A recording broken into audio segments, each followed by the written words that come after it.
Friends, it's time for us for our next panel, which is an amazing panel, yet another amazing panel, being moderated by Dr. Pandyan, who's the CTO at High-Tech Mahindra, Mark, and we have panelists as Hagai and Assis. We'd like to request the moderator and the panelists for this panel to come over on the stage. It's an amazing panel which will be combining the areas of generative AI and MLOps. Without further ado, let me start by introducing our distinguished and honorable moderator, Dr. Pandyan. He's the high-tech CTO of Tech Mahindra, who has worked in reputed companies like Wipro and Cognizant Technologies in the past, as well as Sun Microsystems. He is bringing a unique perspective to his own job and his company by figuring out how to marry innovation with customer success, with innovation, with services, and brings this unique perspective which breaks this barrier that companies which have basically been in services business cannot innovate.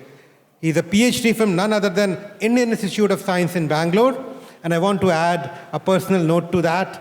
It was very close to the place. My parents used to live in Bangalore, and I appeared for my IIT Joint Entrance Exam in Lecture Hall Complex L3 and L4 at Indian Institute of Science. Hopefully you'll remember that.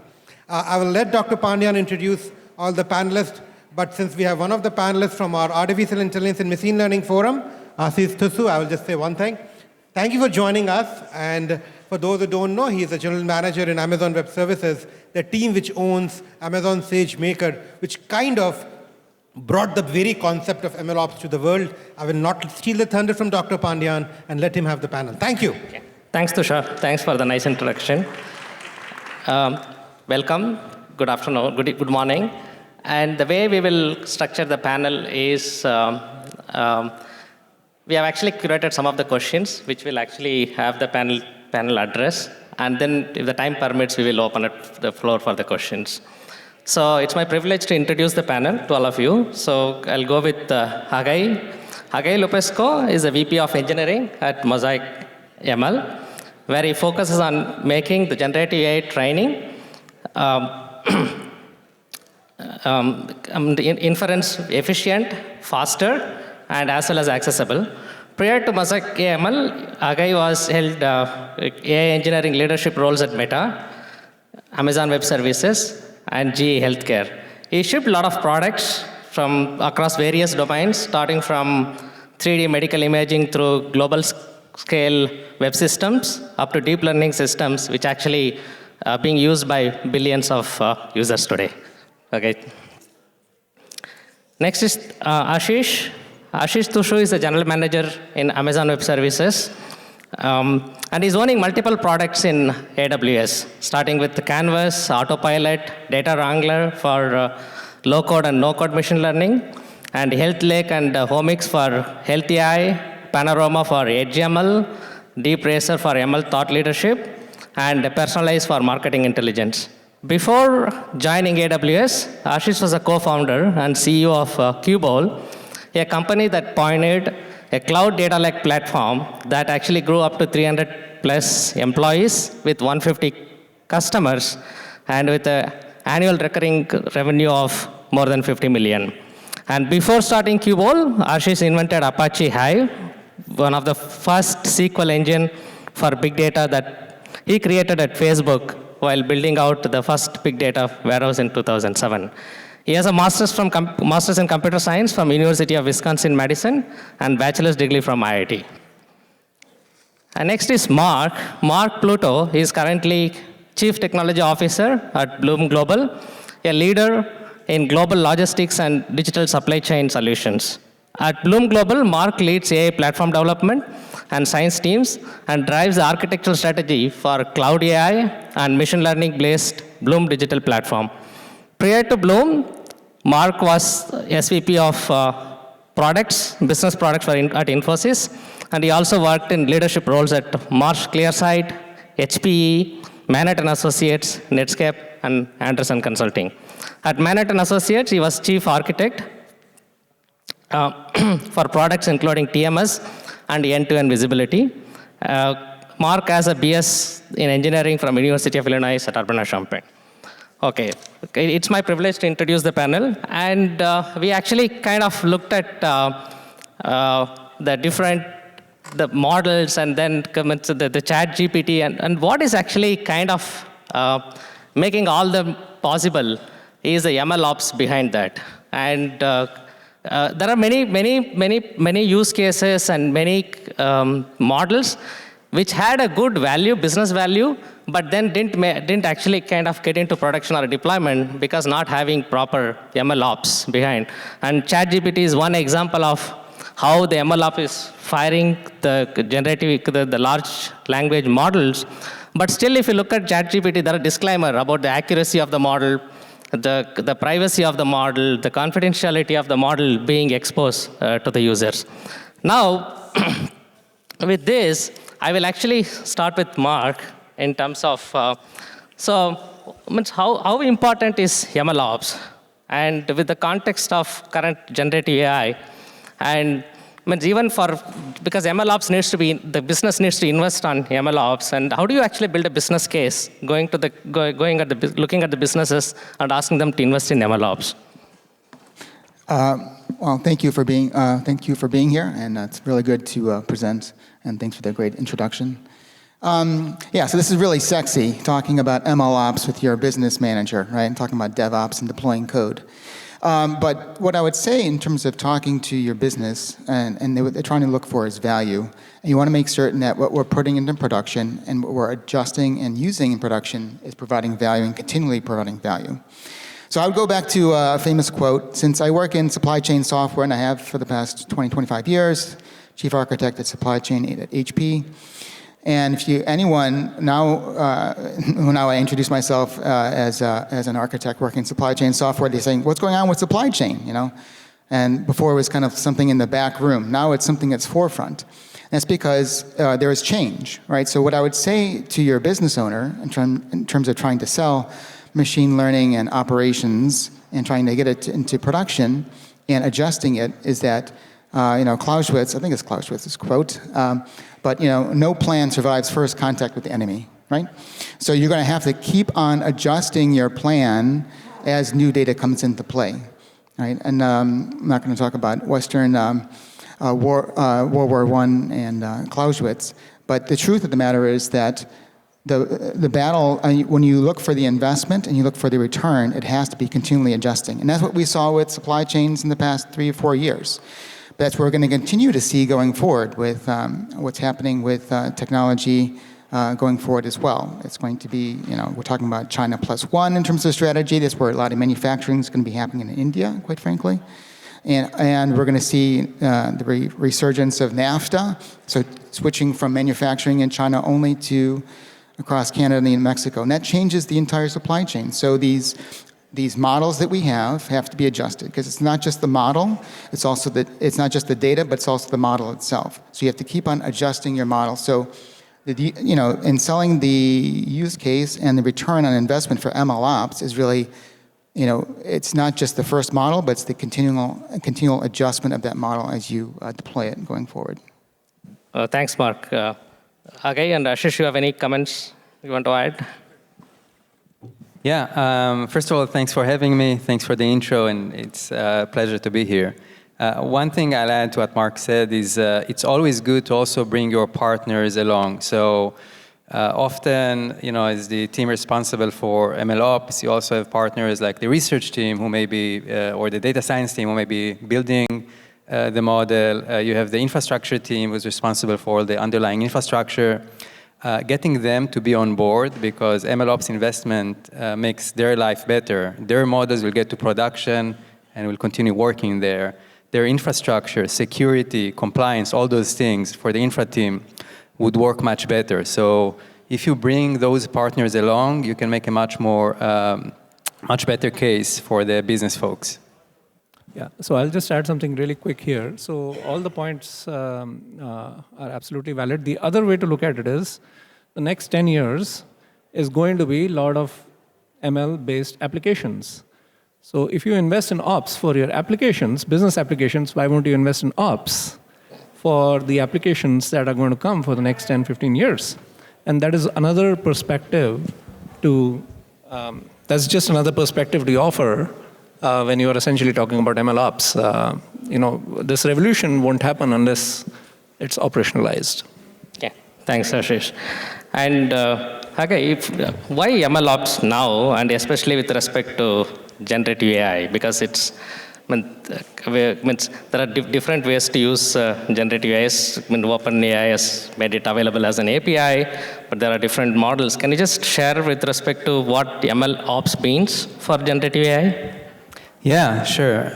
So maybe we can pause and actually try to define MLOps, and I think there are a lot of different ways to define it, but one way is that it's the engineering discipline that covers everything around productizing machine learning. So from data collection, cleaning, evaluation of the data, to training the model, to evaluating the model, to deploying the model, and also, it's very important, keeping the model running in production, which is not always trivial because often you need to retrain the model, refresh it, etc.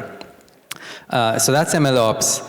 Now, with generative AI, I mean, the previous panel spoke a lot about that, but I think one of the key differences in the perspective of MLOps when it comes to generative AI is that these models tend to be significantly larger and more complex. So, you know, if you take BERT, BERT is the workhorse of NLP and has been, you know, since it was published by Google. BERT, the large version of BERT is about 350 million parameters. I believe it was made available in 2018.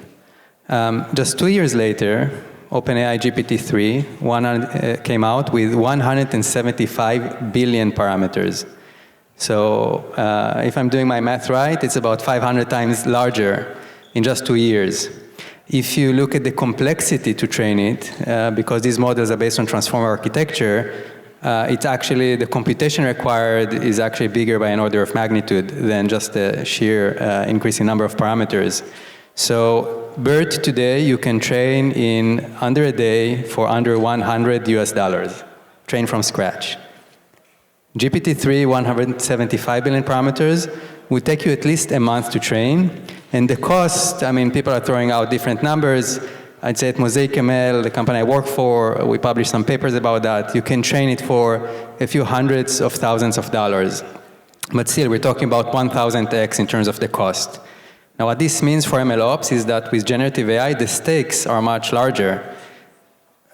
Engineering a process that is robust and reliable for training the model, for deploying it, becomes much more important for generative AI.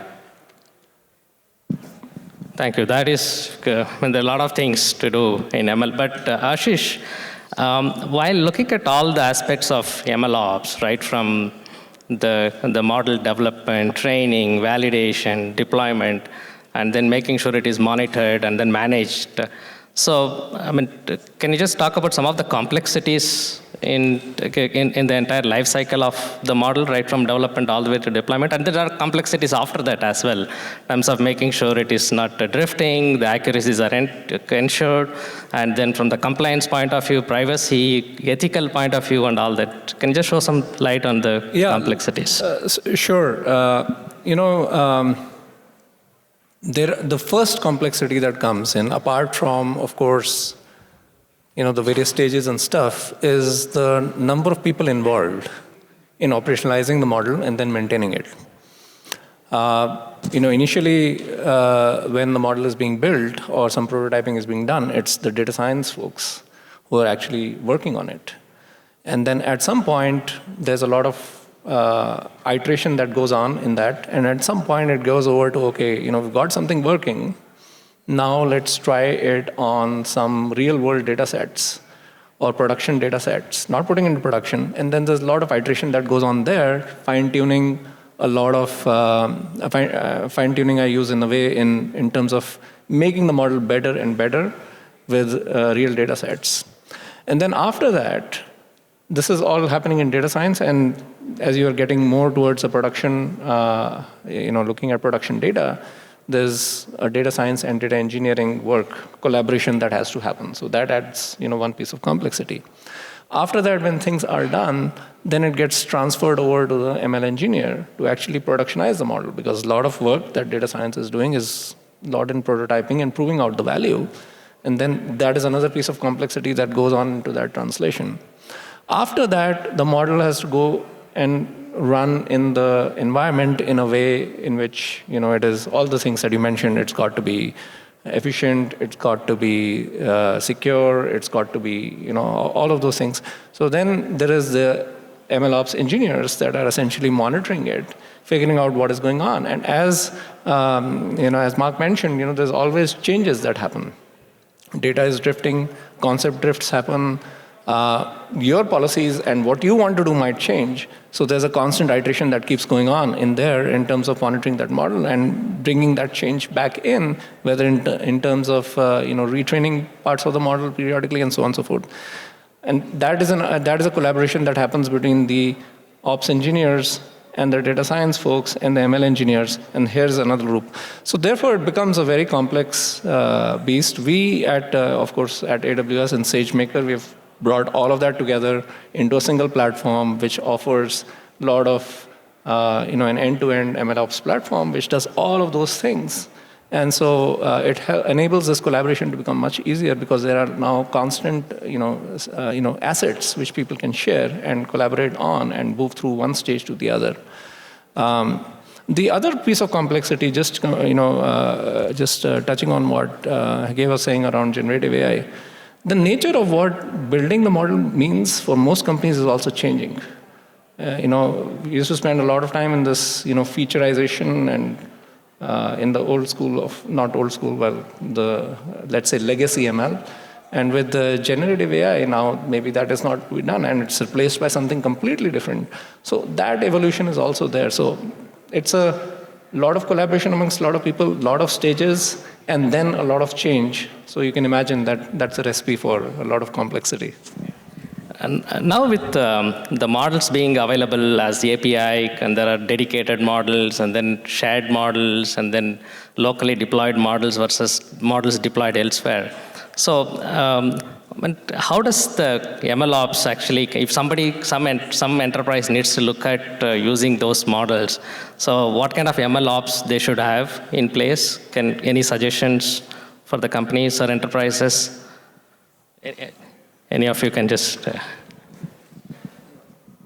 Yeah, so I think going back to the point earlier about the increase in complexity and scale of these models, there's a lot of very concrete challenges, right, that come up.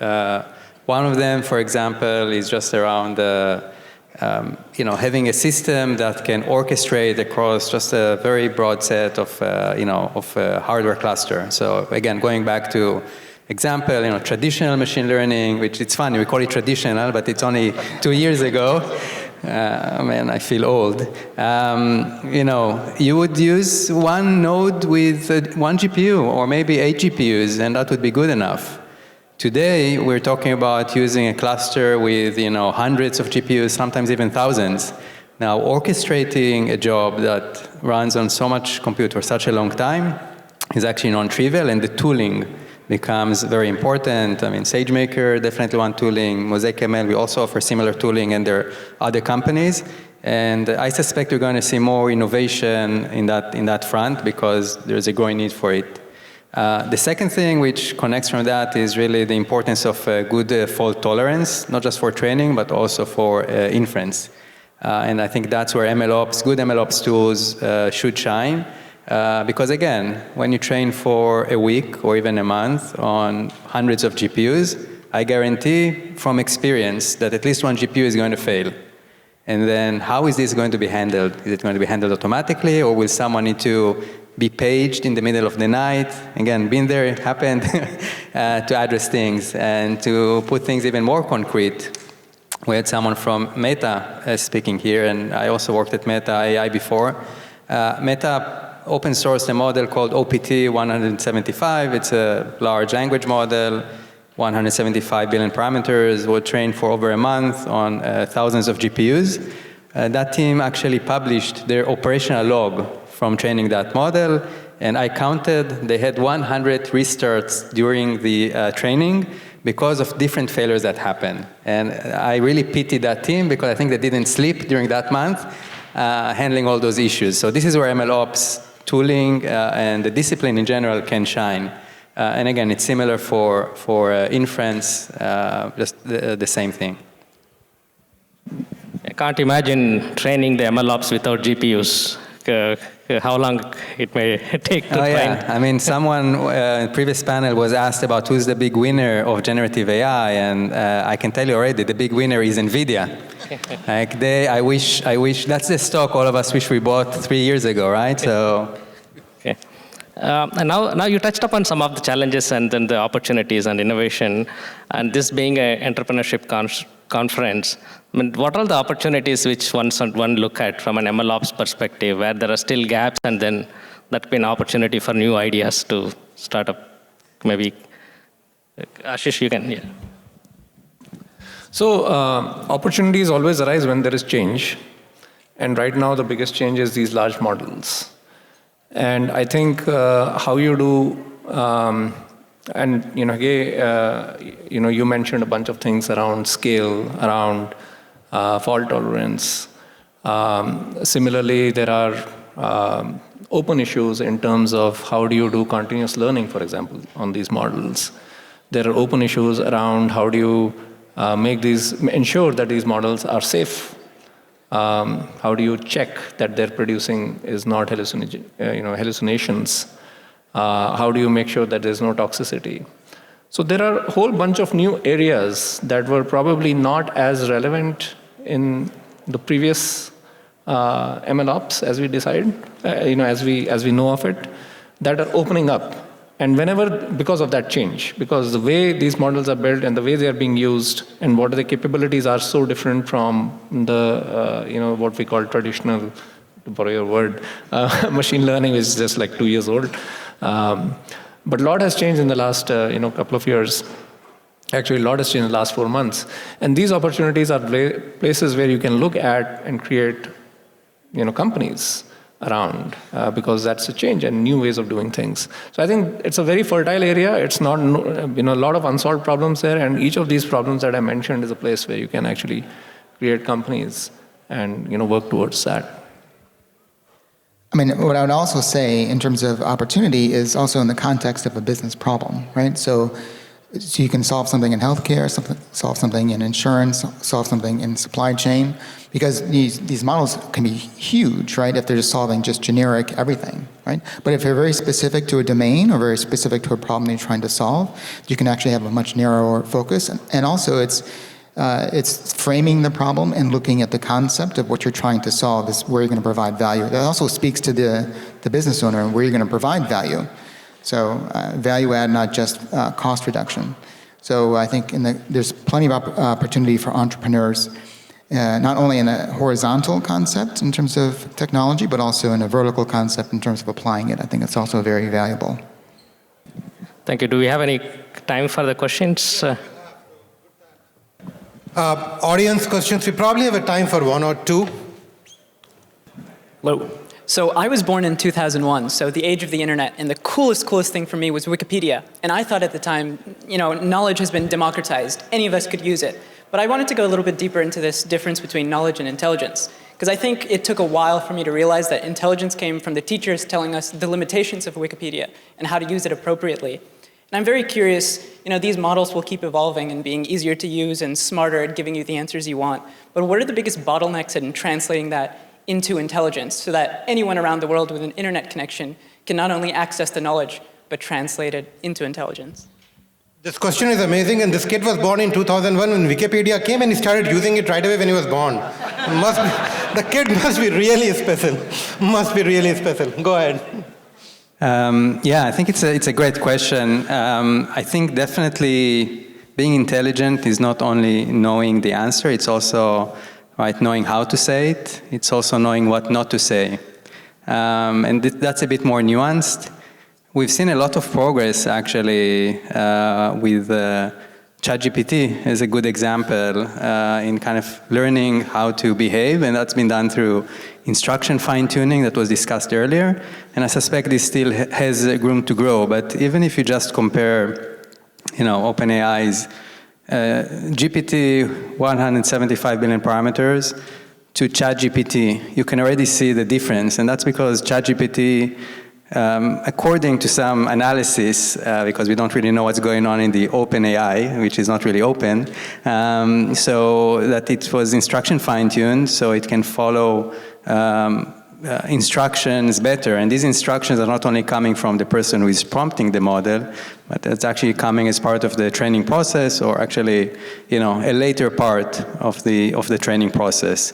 So I think this still has to evolve. And I suspect that this evolution will come. I mean, this is really a new technology. It's foundational, not unlike the internet, right? When the internet came out, it took the internet a few good years for the technology to mature, the technology to be available, applications to be built, and now it really, dramatically changed all of our lives, but it didn't happen overnight. Now, just as a reminder, this foundational model, transformer-based models, that's something that is very new. So I think we can expect that progress to come, but it will take a little bit more time. Perfect, and Ashish, you can add to this in a very interesting way. They gave ChatGPT an IIT exam to crack, they failed miserably. It failed. So there are still a lot of gaps in terms of what these models can do. They're great on languages. But also equally important is if you compare it with a human being, the amount of power that a human brain consumes to do all these things is way less, orders of magnitude, multiple orders of magnitude less. So there's still lots to be done before you can say it is actually democratized. Yes, the trend is in that direction, as Gay said, that now you can train these models for, like BART, you can train like $100 in a single day. But the same thing, the human get probably like 2 examples and they're ready. So there's long ways to go, but it's a very exciting time for sure. Perfect. We have next question from, my dad is going to ask a question. I am not going to ask a question. I am just giving my observation on the whole things. I started my career in 1965 around when we were reading transistor, PNP and PN diode and all these things. And last 55 years I've been living with this technology. Now I have heard my son and other nephews and I cannot say son. And one thing I want to observe with this technology, knowledge and intelligence, Ashish told something like that. We have to save the human being, civilization. Intelligent people and responsible people, good human people are required to channelize the knowledge in the right direction so that this civilization is saved. And this forum have discussed a lot of things. Intelligence and responsible knowledge is required. Dad, you can rest assured, with a son like me, everything is good.